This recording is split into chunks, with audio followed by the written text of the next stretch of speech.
Boa noite a todos, que a graça e a paz de nosso Senhor e Salvador, Jesus Cristo, estejam com todos vós. É a primeira vez que eu faço isso, então é algo necessário, algo que, mediante a situação, a gente vai precisar se adequar, precisar entender, compreender, e vai ser mais uma maneira de alcançarmos outras pessoas para Jesus. A decisão difícil foi essa, de suspender os cultos coletivos. No entanto, diante do quadro de uma pandemia, isso se fez necessário, o que não caracteriza falta de fé, mas prudência. Em Provérbios 27, versículo 12, o sábio diz: o homem insensato vê o perigo e se esconde, mas o insensato vai em frente e acaba mal. Então, a minha orientação é: fique em casa. Segundo os especialistas, muitas pessoas, infelizmente, vão contrair o coronavírus. Então, para que o isolamento? Não há como atender a todos em um mesmo tempo. A estrutura para os casos crônicos, para acidentes, já é precária nos hospitais. Os cuidados são na tentativa de retardar a contaminação em massa, até descobrir uma solução. E confiamos que Deus está no controle. Meu pedido para este momento é: acatem as orientações das autoridades e não tratem mal os profissionais da saúde, dos quais eu também faço parte. Nenhum de nós queria estar nessa situação. Estamos colocando nossas vidas em risco e daqueles que lidam conosco. É algo novo para todos nós. Ninguém aqui estava ou está preparado para isso. Parece ficção, mas não é. O que está acontecendo é real.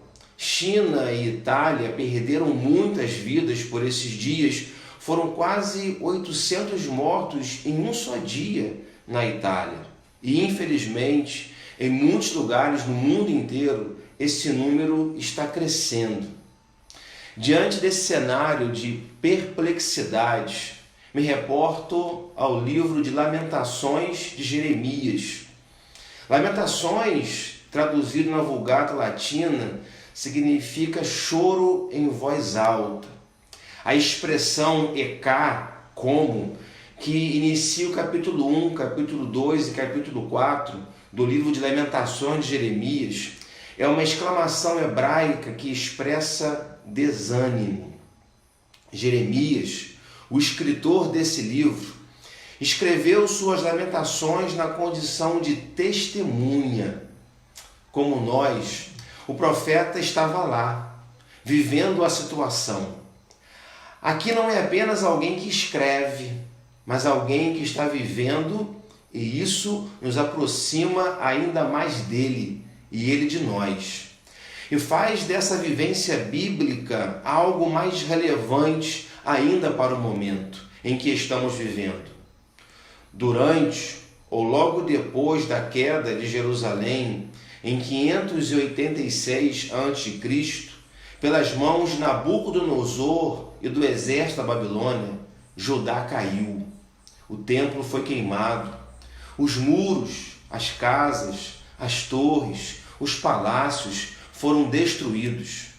Ele escreve enquanto tudo isso ainda doía em sua memória. Lamentações de Jeremias é um livro que descreve a angústia de uma nação, trazendo o mais amargo sofrimento e profunda tristeza com a devastação da cidade mais importante de Israel.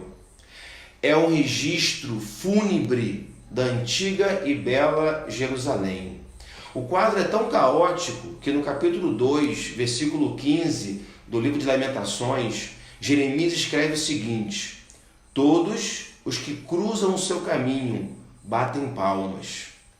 Eles zombam, meneiam a cabeça diante da cidade de Jerusalém. É esta a cidade que era chamada a perfeição da beleza, a alegria de toda a terra. O autor do livro de Crônicas relata sobre a invasão babilônica, 2 Crônicas 36, versos 19 e 20. Os babilônios incendiaram o templo de Deus e derrubaram o muro de Jerusalém. Queimaram todos os palácios e destruíram todos os utensílios de valor que havia neles. Nabucodonosor levou para o exílio na Babilônia os remanescentes, que escaparam da espada para serem seus escravos e dos seus descendentes, até a época do domínio persa. Segundo a revista super interessante, de 13 de novembro de 2017, o cerco babilônico em Jerusalém durou 18 meses. Um sítio ao redor da cidade de Jerusalém. Uma cidade forte, com muros robustos, uma estrutura bem organizada. Porém, esse sítio impedia que suprimentos chegassem, impedia que os cidadãos de Jerusalém pudessem buscar ajuda, auxílio. 18 meses, a população aprisionada dentro dos muros de Jerusalém. Jeremias, no capítulo 39, versículos 1 e 2 e versículos de 6 a 8, o autor escreve sobre a invasão de Nabucodonosor. Foi assim que Jerusalém foi tomada, no 9º ano do reinado de Zedequias, rei de Judá. No 10º mês, Nabucodonosor, rei da Babilônia, marchou contra Jerusalém, com todo o seu exército, e a sitiou. E no dia novo do 4º mês do 11º ano do reinado de Zedequias, o muro da cidade foi rompido.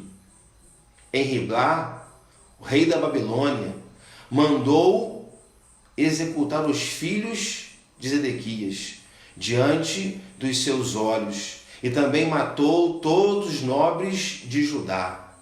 Mandou furar os olhos do rei Zedequias, prendê-lo com corrente de bronze para levá-lo para a Babilônia. Os babilônios incendiaram o palácio real e as casas do povo e derrubaram os muros de Jerusalém. Com toda a dor que vivenciava naquele momento, o profeta escreve no verso 18 do capítulo 3: Por isso digo, meu resplendor já se foi, bem como tudo o que eu esperava do Senhor. Esse é o nível de realidade à época. E talvez, nesse momento em que nós estamos vivendo, o seu coração possa estar amargurado, desesperançado e triste, até perdendo a esperança. Lamentações de Jeremias é um livro que marca tanto a história desta nação, que faz parte de um seleto grupo de 5 livros que são lidos nas sinagogas, em ocasiões especiais, para lembrar a data que Jerusalém fora destruído. É um livro que é um ensino a lidar com o sofrimento. Embora o livro fale da desgraça, da punição de Deus, que era o caso específico de Judá, era o caso específico de Jerusalém, do pecado de Judá, ele também aborda a grande fidelidade de Deus, a esperança encontrada na sua misericórdia e a consolação dada por Deus em meio a todo o caos. É profundo ver a sinceridade do profeta ao abrir suas íntimas percepções de Deus. Isso prova o quanto o Senhor é real a ele. Ao relatarmos nossas decepções a Deus e até mesmo com Deus, estamos também falando que Ele é real e que nós esperamos por Ele. Afinal, não nos decepcionamos com o que não existe. Pense nisso. No auge da dor, no fundo da decepção, no vale árido da desesperança, Jeremias faz uma declaração de que o que havia nele era mais do que os olhos podiam ver, do que as notícias poderiam trazer. O que nele havia era mais do que as avassadoras notícias de destruição. Em Lamentações 3, versos 20 e 21, logo depois dele falar que o seu esplendor havia quedado, que a sua tristeza havia alcançado o seu coração, no verso 20 ele fala: lembro-me bem disso tudo, da dor, da angústia, da aflição, e a minha alma desfalece dentro de mim. Isso o torna mais humano e mais próximo de nós. Verso 21, todavia. E aqui há uma grande virada. Todavia significa em contraste a tudo isso, em oposição a isso. Lembro-me também do que pode dar-me esperança. Quero trazer à memória o que me traz esperança. A testemunha ocular de toda a aflição, toda a queda de Jerusalém, ela disse: eu decido nesse caos ter esperança. Ele decide encher a sua mente, consequentemente o seu coração, da esperança no Senhor. Não uma fé baseada em atitudes insensatas, mas uma fé sólida de confiança. Em tempos de crise como o nosso, eu não sei no que você vai basear a sua vida. A exemplo de Jeremias, eu quero ter esperança. Ao longo desse texto, Jeremias apresenta as bases da sua esperança. Primeiro, esperança nas misericórdias do Senhor. Versos 22 e 23 do capítulo 3 de Lamentações de Jeremias. As misericórdias do Senhor são a causa de não sermos consumidos, porque as suas misericórdias não têm fim. Renovam-se a cada manhã. Estamos vendo o quanto somos frágeis, o quanto somos impotentes, o quanto por vezes em nossa arrogância achamos que podemos tanto, que sabemos tanto, mas na verdade somos frágeis. E além de frágeis, somos também iguais. O mundo inteiro, raças, níveis educacionais e sociais tão diferentes, porém todos afetados. Então, nas nossas estruturas, não são elas que nos mantêm. Eu creio nas misericórdias de Deus. Deus não está indiferente à nossa dor. Deus não está indiferente à sua dor. Independentemente ao caminho tomado pelo ser humano, quando nós o clamamos, quando você o chama, Deus age em sua vida com ternura e misericórdia, trazendo-lhe perdão e principalmente alívio para a alma. A cada manhã que acordamos, as suas misericórdias se renovam em nossas vidas. Não são as mesmas de ontem, nem as de amanhã, são novas hoje. Isso independe do que é a minha vida. Deus é misericordioso. Esperança na fidelidade do Senhor. No verso 23, grande é a tua fidelidade. A promessa de Deus é uma garantia que Ele realizará, diferentemente das pessoas que em algumas situações se valem de mentiras, fakes, para garantir seu sucesso. Deus trabalha de forma a honrar o que Ele diz. Por vezes, confundimos suas palavras ou as usamos para nós mesmos. Deus é fiel e isso é uma verdade plena. As circunstâncias não impedem ou limitam sua fidelidade. Esperança na salvação do Senhor. Bom é aguardar a salvação do Senhor. Lamentações 3, verso 26. O ato salvífico de Deus foi manifestado na pessoa de Jesus Cristo. Ele, Cristo, é a nossa salvação. Através de Jesus, Deus oportuniza a humanidade viver de forma diferente, amorosa, conciliadora, justa, doadora. A ação de Cristo no Calvário, em prova de amor por nós, garante vida. A possibilidade da morte, ela é real. Na verdade, é certo que em algum dia todos irão morrer.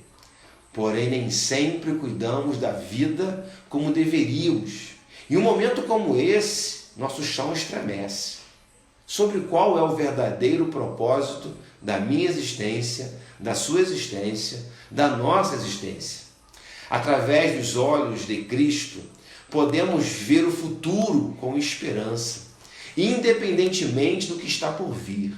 E isso só conseguimos em Cristo, pois Ele é o nosso consolo. Paulo fala aos Colossenses 1, verso 27. A Ele quis Deus dar a conhecer entre os gentios a gloriosa riqueza deste mistério, que é Cristo em vocês, a esperança da glória. João escreve em Apocalipse 7, versículo 10, e clamavam em alta voz: a salvação pertence ao nosso Deus, que se assenta no trono, e ao Cordeiro. Como viver essa esperança hoje? Crendo que em Deus está a vida, buscando de todo o coração e vivendo nele, e assim mesmo como Jeremias, sendo testemunha ocular de tamanha dor, decidir trazer à memória o que lhe dá esperança.